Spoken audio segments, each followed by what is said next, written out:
What's up, y'all? It's Chris. This is just a revised version of a video I posted yesterday talking about VH1's 100 Greatest Songs in Hip Hop History. I'm just going to give my opinions on some of the songs that are on there and whatnot. First off, I just wanted to say that they never gave a criteria on what qualified the songs to be on the list. So I don't know if it's by popularity or the quality of the song or significance or, any of those things. So that's why I think the list is kind of all over the place. But these are just my opinions, so I'm sure I don't think two people would agree on the list. But these are just my opinions, so take it for what it's worth, which probably isn't much. But first I'm going to start off with talking about songs that I don't think should be on the list or shouldn't be as high as they are. First off is number 97, Eve, Who's That Girl? I know it was a good song when it came out, but I just honestly don't believe it's one of the 100 best hip-hop songs of all time. And I don't know if a lot of other people would either, to be honest. Next up, 93, Neptune's Lap Dance. It was a hot song when it came out. I'm sure you could still play it now at the clubs and stuff. But just another case of I don't believe it's one of the 100 greatest hip-hop songs of all time. Let me say I never really liked the song in the first place, though. Although I do like the subject matter, but I just don't think it's one of the 100 greatest hip-hop songs of all time, personally. Next up, number 85, Black Star, which is Mos Def and Talib Kweli. The song's called Definition. I can't really judge this song too much because I don't know it very well. I've just barely heard it a couple times. But I just think if I asked anybody I know personally, they wouldn't know the song at all. And I don't know it very well, so maybe it is a good song. I just don't know if the greatest hip-hop song is a song a majority of people have never even heard of. Not just myself, I just think a lot of people don't know that song, for better or worse. Next up, number 80, 3-6 Mafia, Hard Out Here for a Pimp. This is a song that won an Oscar, so I can understand the significance of the history of hip-hop, why it's on there, but I don't think it's a song that's going to stand the test of time well. I don't think 10 years from now people are going to be like, oh, yeah, Hard Out Here for a Pimp. Great song, it's really classic, it's really held up well. I just don't think that's the case. I liked the song when it came out, but I'm over it. Next up, Ludacris, number 57, What's Your Fantasy? I like Ludacris. I'm a big fan. I don't think that's his best song. Maybe Southern Hospitality or something else, Roll Out. I don't know. I just don't think that's his best song, but either way, I don't think it deserves to be at number 57. I think that's way too high. I just think there's a lot of songs that should be ahead of it, in my opinion. I don't even think it should be on the list, but even if it is, I don't think it should be that high. Maybe in the 90s or something. Lastly, number 52, Foxy Brown, I'll Be. Was a popular song when it came out. Could still play today, but I just don't think it's the 52nd best. So I don't really have a problem with it being on the list, maybe just not so high. Although, in all honesty, I don't think it should be on the list at all, but once again, these are just my opinions. I don't expect anybody to agree with me. Next, I'm going to talk about songs I think should be higher on the list. First off, at number 90, Pete Rock and CL Smooth, When They Reminisce Over You. It's a classic song, it was hot when it came out. You can still play it today. I think people will listen to it decades from now, It's just a good song, it has a great beat, good message. Like I said unlike those other songs, I think it stands the test of time well. Next up, number 69, Common, I Used to Love Her.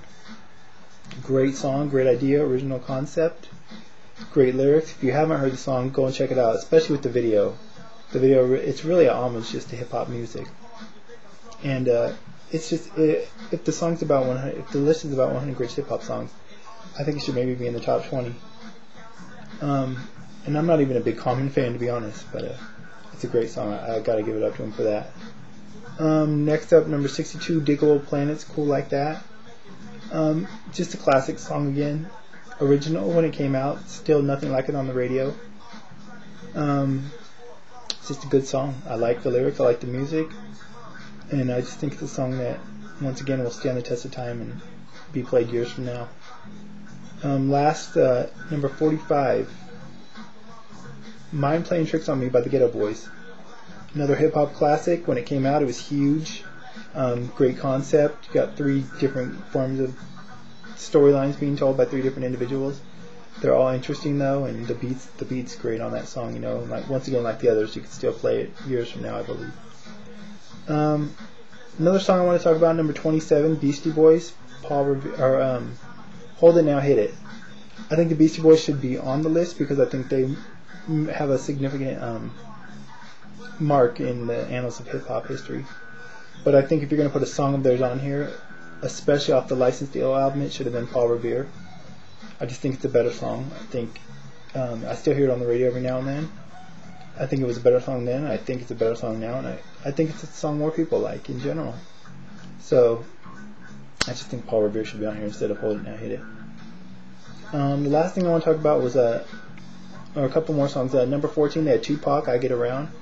Obviously, Tupac has to be on the list, and maybe even have more than one song. That's one thing I noticed is most artists only had one song, except for LL Cool J had 2 songs, and I think Run DMC had 2 songs. But I don't know if they were just trying to avoid that. I think certain artists should have maybe more than one song on the list. Maybe Tupac, a Biggie, a NWA, artists like that. Nas maybe. But they just decided not to go that route for whatever reason. Maybe they didn't want to oversaturate it with so many individuals. But if you're going to have a Tupac song, I don't think I Get Around should have been the song. It was popular when it came out. I remember it came out during the summertime, the video, and it was really, people were loving it and still like it, still can play today. But I just think if you're going to put a Tupac song, you should have either a Dear Mama or a California Love for different reasons. But those are just songs that I think made bigger impacts and are just better songs. Well, I wouldn't say they're better. That's just a matter of opinion. But Dear Mama is much more of a classic, stand the test of time song, and California Love is just huge. It's definitely a bigger song, than I Get Around. So, number 1 song was Fight the Power. Not sure if I agree with that. I understand why it's number 1 song. It's very significant in the history of hip hop. It's kind of like a symbolism of what hip hop music is. Fighting, going against the grain, so to speak. But I just think it only speaks to at the time it went good with the movie, but I don't know. I understand. I know what the song's about, but I'm not quite sure it's as universally that's who it's really addressed to. And to be honest, I just don't think it's the greatest song of all time because, like I said about other songs, you could play it now, but I just don't think it's going to be as catchy now as it was then. It was definitely a big statement at the time. But I don't know. This is my opinion. I'm sure a lot of people have different opinion or would agree with it, and I don't, have anything against it. Just my personal opinion. I don't know what number 1 I would put, but I don't think that Public Enemy Fight the Power is it. And lastly, a song that I think was omitted from the list, it should have been on there for sure. Actually 2. Nucleus, Jam on It. Great old school hip hop song. It's just something from the 80s, but it's a great song. The beat, that song still hits today. That song is endless, timeless material right there, in my opinion. And lastly, Eazy-E, Boys in the Hood. The beginning of gangster rap, basically. First real song that kind of put gangster rap out there on the map. NWA, huge impact. Eazy-E, huge impact on the hip hop music scene. That's a song that should have been on the list. I mean, come on, you got Kid and Play on the list. Nothing against him, and you got, like I said, Eve, Who's That Girl. I just don't think either of those songs or any of the ones I listed that I don't think should be on the list, Lap Dance, are better than Eazy-E, Boys in the Hood, But hey, like I said, I got a West Coast bias maybe, but it's just my opinion. So that's it. That's all I got to say about that. Either way, I'm just glad